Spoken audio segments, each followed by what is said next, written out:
I'm in side control. I've got an underhook on the far side arm, and my hand is under his head. And right now, my knees are nice and wide.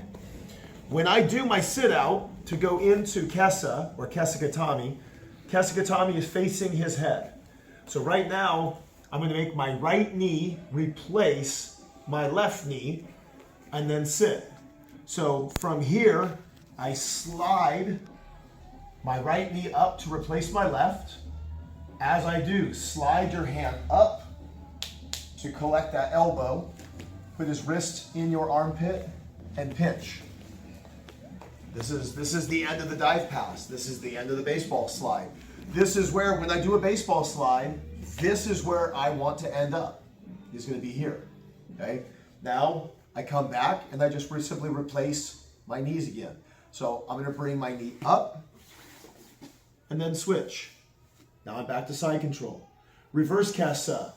I like to go over the head or over the bicep, and then we do the same thing.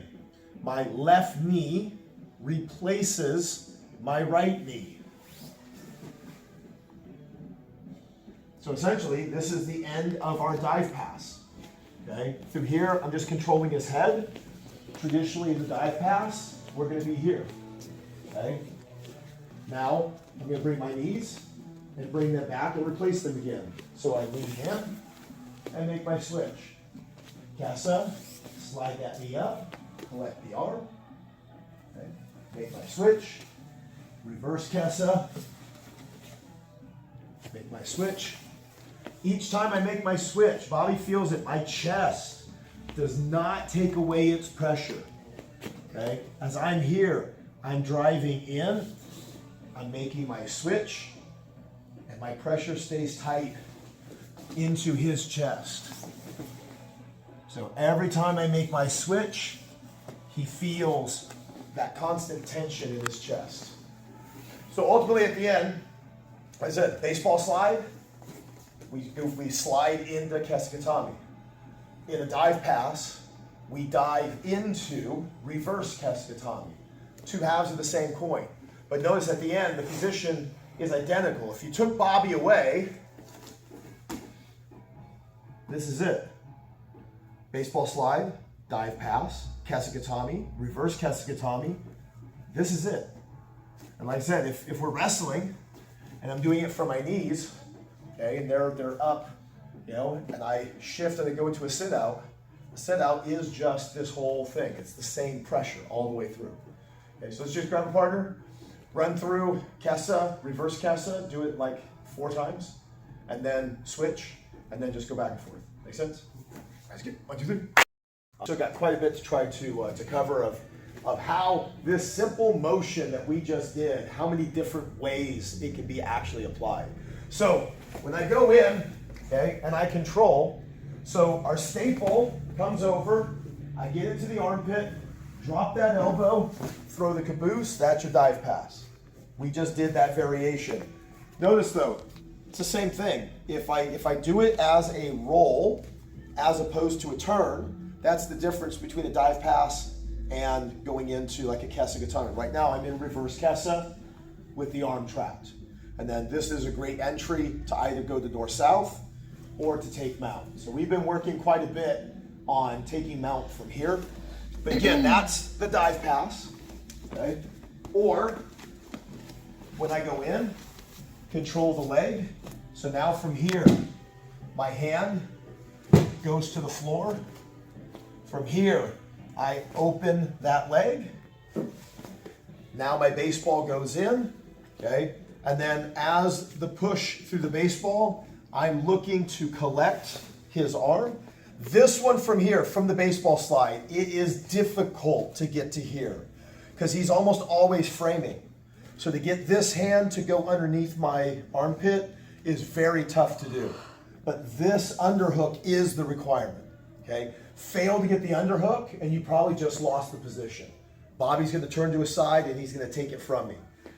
Now, knowing this, I still want to control that elbow. So if I can't get him here, so right now if he tries to turn, okay, turn to your side, it's that elbow that's going to do most of the work to keep him from really making that turn. But if I can't get here, then I'm going to go here. So that when I turn into my side control, you can see how I can control his elbow. That prevents him from turning into me. Okay, so let's hit the dive pass into reverse Kessa, and then hit the baseball slide into Kessa. A little bit, what? Nothing, I said you're too fast. We're gonna start to play with our motion. So, when I get into half guard from here, first part we gotta look at is, one, I need to be above Bobby's knee. That allows me to get more of a chest-to-chest connection with him. That allows me to use my weight. If his knee is in front of me, I can't connect to him. So you gotta kill that. But notice my knee is trapped by his hips. This is why he's holding me in half guard. So instantly, there's a couple things that we've got to watch out for is through here. One, don't get caught up in the idea that in half guard, I must always push forward, okay?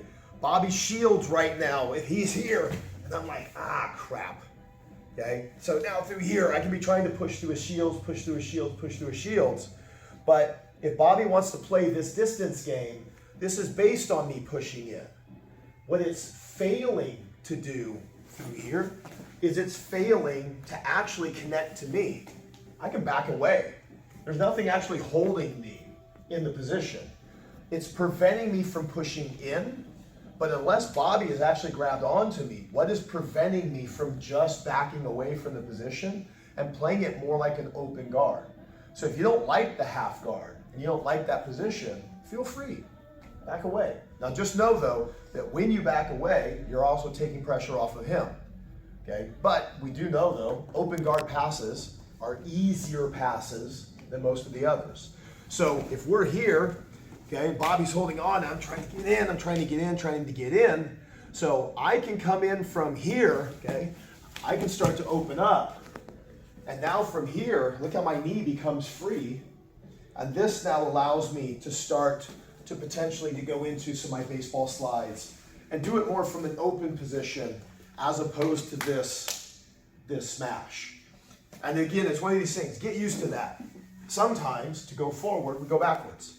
It's not always about just pushing forward, okay? And in tournaments, what I just did, perfectly legal. Even if you look at the rules for stalling, perfectly legal. In MMA, man, I'm big on, I'll go in, I'll get my work done, and the moment I feel like Bobby's starting to roll me over, I'll cut and walk away. Keep him on his back, play, and I'll feel happy to leave whenever I feel like it. So I go in, okay, but I beat Bobby's leg.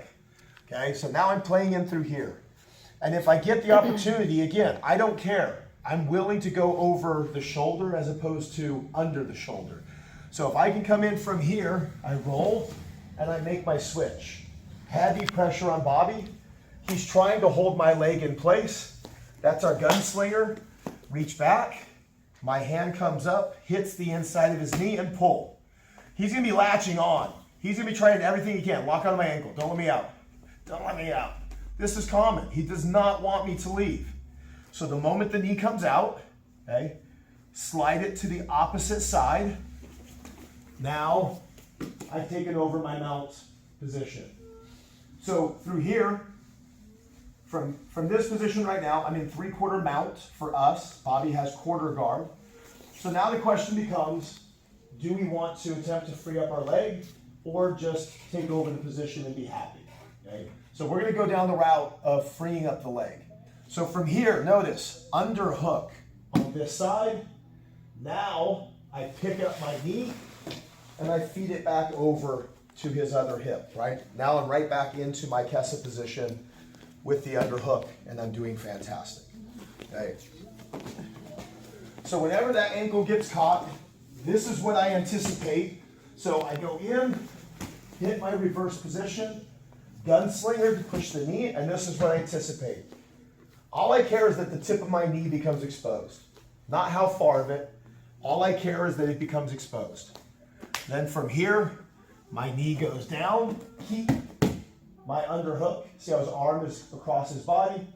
Then from here, I push my toes into the ground, even the one that's caught, so that I can pick up and shift my knee to the other side.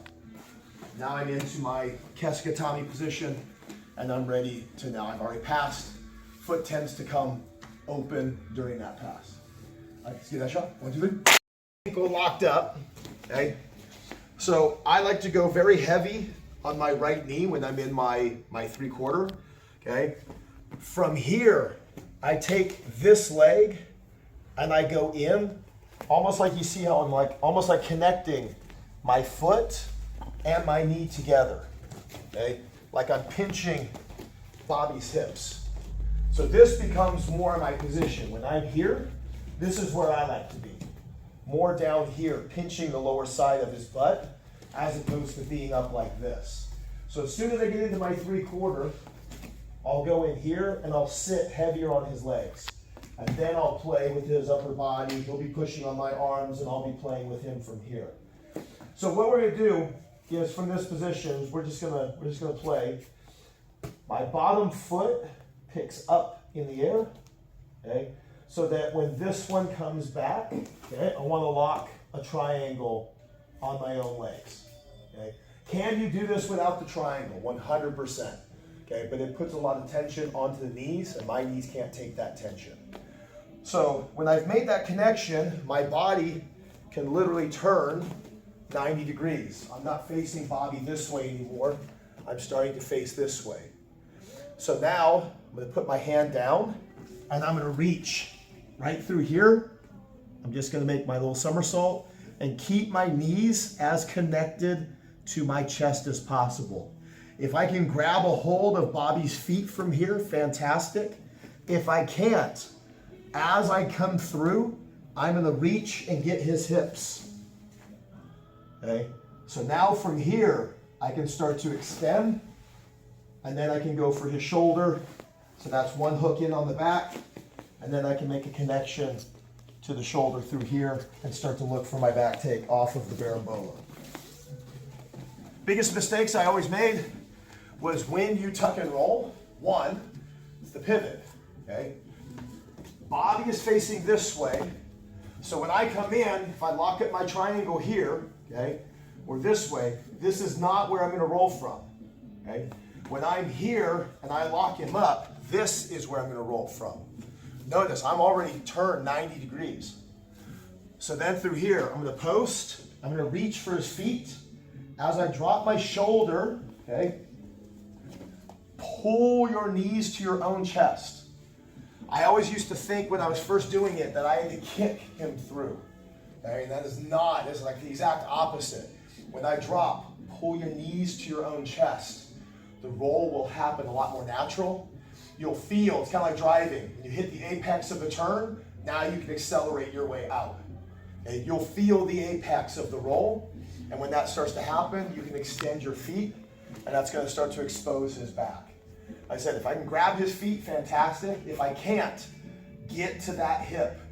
So instantly, I'll put two hands on the hip, so as I extend, he can't just roll through. Pull on the hip, and then as soon as I get that chance, get up to the arm. Okay, so one more time. So I go into that 3/4. So if I went for my full Kessa, I'm gonna be here, lock me up. Okay, as soon as my knee becomes exposed, that's all I care about. Knee drives forward. From here, I back step and I lock and get a triangle on my legs. Through here, I'm looking at his feet. If I can grab him here, I'm already golden. Okay, through here, he's already becoming trapped and it's hard for him to move. If I can't, hands go to his hips, pull, pull, pull. Now through here, my legs can start to extend and then look for that shoulder to lock it up. That gives me two opposing corners on his body, and then I can start to secure the back take. All right, let's get a shot. But we're gonna do it from the baseball slide now.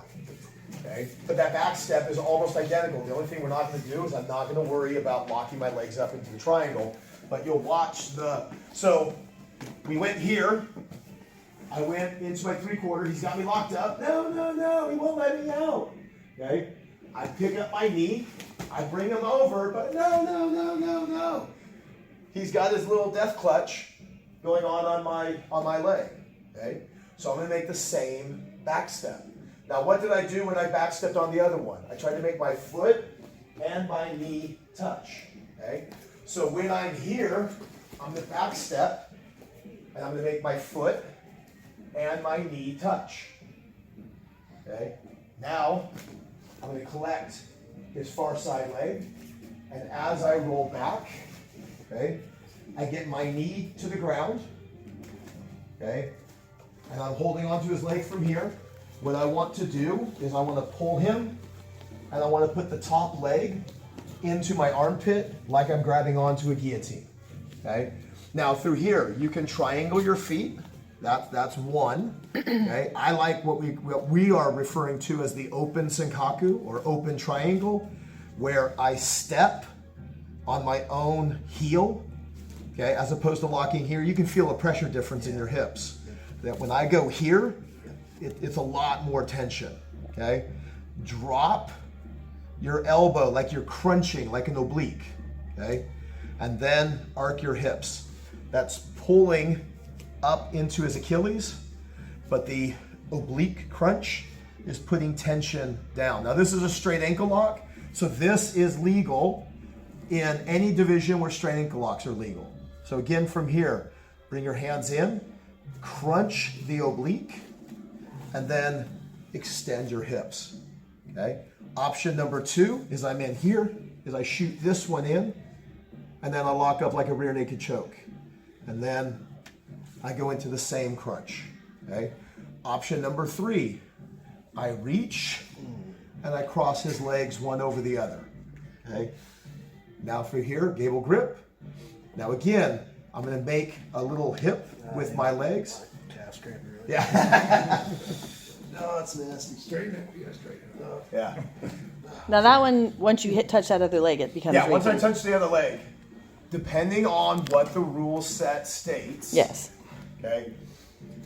As long as I'm attacking the top leg, it's a straight ankle lock and it's all good. No leg reaping or anything else is going on.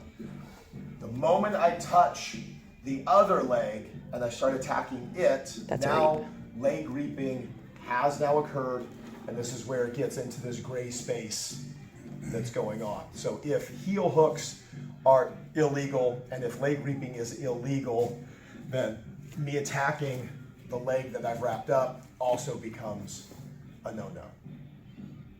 It's a weird gray space. There's lots of gray space in jiu-jitsu. Okay? But remember though, when I was here and I went for the berimbolo, I backstepped to connect my knee and my foot.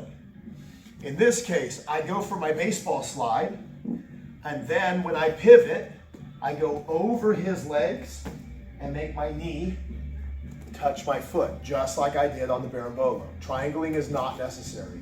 Just make the connection. Then I'm gonna reach, grab his knee, okay? If you can, grab the knee, grab the ankle, so that when I lay back, I feed the leg all at the same time, okay? Don't reach for it later. I mean, if you don't have it, reach for it later, but preferably grab it early, don't grab it late. So again, I go into that 3/4.